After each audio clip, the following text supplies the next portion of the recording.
নমস্কার বন্ধুরা, জবজেনিক্স ইউটিউব চ্যানেলে আপনাদের প্রত্যেককে স্বাগত। ডিএ নিয়ে মলয়বাবু একটি গুরুত্বপূর্ণ আপডেট দিয়েছেন। আপনারা প্রত্যেকেই জানেন কালকে ডিএ মামলা উঠতে চলেছে সুপ্রিম কোর্টে। তার আগেই কিন্তু একটি গুরুত্বপূর্ণ জিনিস হয়েছে সুপ্রিম কোর্টে। কি হয়েছে আজকে সুপ্রিম কোর্টে সেটা দেখে নিন।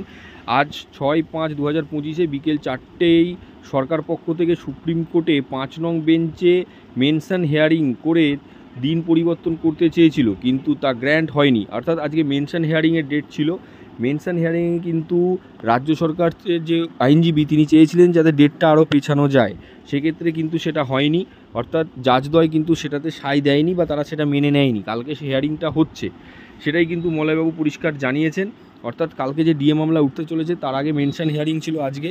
রাজ্যের যিনি আইনজীবী তিনি চেয়েছিল ডিএ মামলাটা পিছিয়ে যাক, কিন্তু সেটা পিছানো হয়নি।